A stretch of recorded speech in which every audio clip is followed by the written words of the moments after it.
that next step for the offense, since we're going to focus on that here, we could tell us to focus. It's been a focus since last year. And it was during the season last year. Last year ended. We've asked Billy Napier about it. We've asked quarterback Graham Mertz about it. And that's, taking those shots down the field, getting this passing game a little more explosive.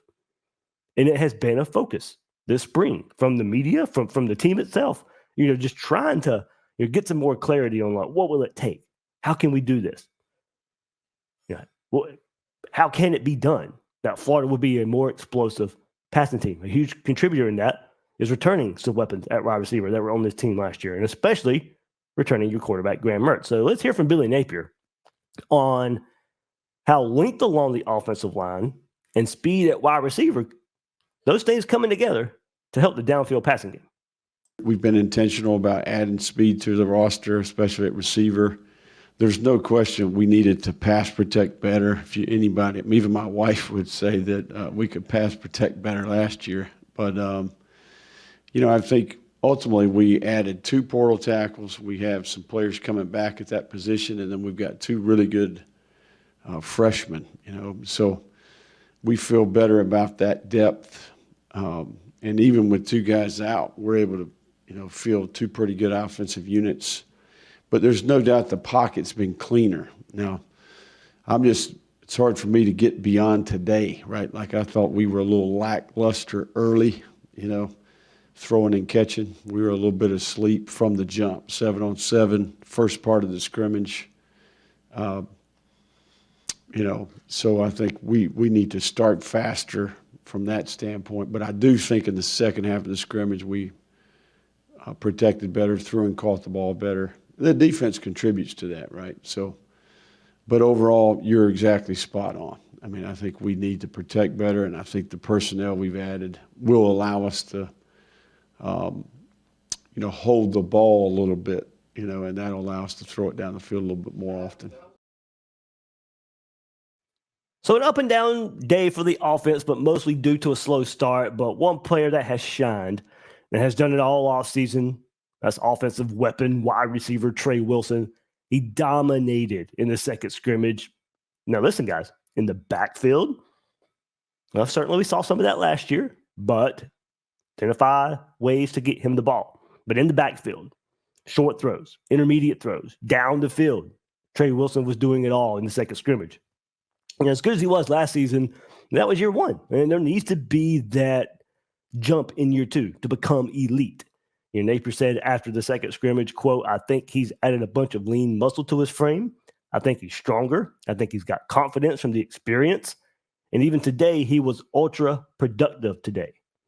He made a ton of plays out there. Much like a year 1 to year 2 player, you kind of don't know what it's like. He was in Tampa going to prom this time last year. Now he's been through a full offseason program. He knows what a game day feels like and looks like. He's able to adjust his approach, and I think he's a confident player. We're going to do everything we can do to get him the ball and allow him to affect our team and be productive as he has in the past," in the quote.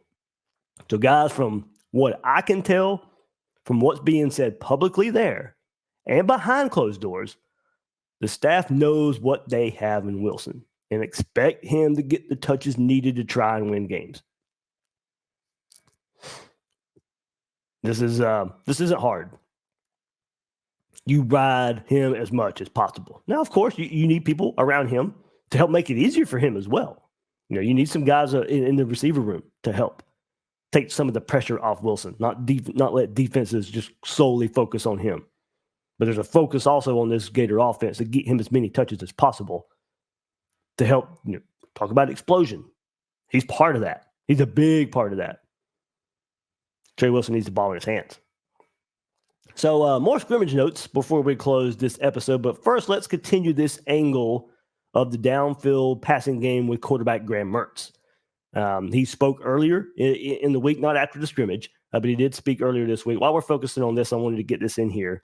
But here he discusses Napier's comments that Napier made earlier as well about taking more of those calculated risks down the field and how Russ Callaway is fitting more into the offense. We've had that during the spring. I think we've done a good job. I mean, they always tell me be judicious, not cautious with the football. Calculated risks, understanding leverage, and there's so many layers to it. But the biggest thing is it all comes down to communication. And if I can get us in the right protection, get everything picked up, get everybody thinking the same thing, and that comes back to taking extra time to meet with the receivers. Based on this coverage, you can kind of lean in a little bit to the post. So there's so many details that go into it, but yeah, that's definitely been a point of emphasis. What do you see from this group in terms of being able to do that? And the speed, there's some good speed on that team. Oh, yeah. I mean, Tanks brings some, Aiden's healthy. Yeah. Looks like he's added some size. Yeah. Obviously, Eugene's ready to take a jump. Yeah, I mean, I think across the board in that room, you got a great range of guys. You got smaller guys that are fast. You got bigger guys that can play big. So it's knowing your personnel in each concept and where they fit into each part of that. So I think across the board, they all know what their strengths are. And I think they're doing a really good job of asking the questions on, like, look, I might not be the biggest guy, but how do I win this one-on-one and play big when I'm not that tall? So there's so many layers to it of guys really playing to their strengths and also attacking their weaknesses right now, which is, for me, that's so much fun as a quarterback, seeing guys ask those questions, try to understand coverage more, leverage, all these different details to it. So it's been great. And you've been here for Russ Callaway's rise. What do you make of him, and what can he add from an offensive? He's got some fire, man. Yeah. He's got some fire. I mean, I think the biggest thing with him is his passion for the game, and he shows it. He's very vocal. He's a great leader. Yeah, he wants to be aggressive. I think across the board, you can tell he has a fantastic. I can't wait until they mic him up for a practice and everybody can see it. But he is juiced up 24/7. He loves this team. He wants us to be aggressive and score a ton of points. So he's done a fantastic job. In his new role, how much does he get to interact with you? And It's been awesome. I think the big thing that stands out to me is that week where they announced it. I mean, he was sitting in our quarterback meetings really trying to understand my point of view and how I read plays. And that's one thing where it's been awesome. I mean, back when he last year, I mean, I still go to him and just give him crap all the time and talk through stuff. But so our relationship has been the same. But now he's like really asking questions, and that's been awesome on my end. To like, okay, do you like this? Do you want to change this? Do you like this? And I think that for me, even just these install meetings before practice, whether it's Coach Napier, Coach Callaway, any of these people, or any of these coaches, it's I love how open the communication is and like how we can add and change plays and stuff like that. So it's been fantastic. he's got an air raid background. Does he get to sprinkle any of that into the system? He's an air raid guy. I mean, he air raids life. No, I love Coach and just his fire. I mean, that's one thing that it's infectious. Every day we go into a offensive unit meeting, he's bringing firing the guys up, setting the tone from the jump before we can put the pads on. So he does a fantastic job. Do those concepts excite you? Like as a quarterback, have you done any air raid stuff in the past? Or? Oh man, high school. Go look at the high school tape. Okay. I think we ran the ball twice a game in my high school offense. So that's up your alley then. Oh yeah. There we go. Right up Graham Mertz's alley, this hopefully marriage of Russ Callaway and aggressive. I mean, that was the word I hope you guys took away from it. That was the word I took away from it. I know there's been this reputation of Billy Napier not being aggressive enough, and I agree at times. It's probably held this offense back. But, you know, I think there were some limitations last year. You heard Billy Napier say the offensive line and necessarily not being where it should be last year, probably limiting some of those downfield shots that Florida wasn't able to take or able to hit last year. There were times last year when Florida was going to call those downfield shots, but you absolutely knew the reason it didn't happen was because the tackle couldn't hold up pass protection, and Graham Mertz either not throwing the ball away in time or having to take a hit or take a sack.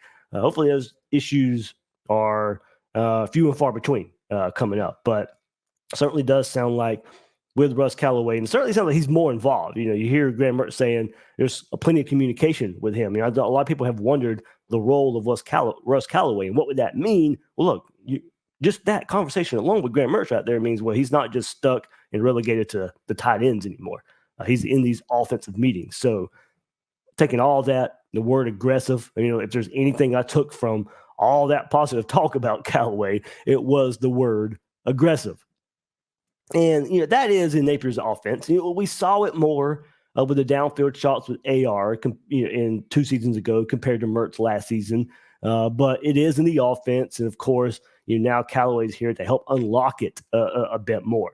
On the Florida Victorious message boards, Gain Vegas who provides those insider notes, has one of his most recent updates for an inside look at practice and says it is clear Graham Mertz is throwing the ball deep a little more than what he has seen previously from him.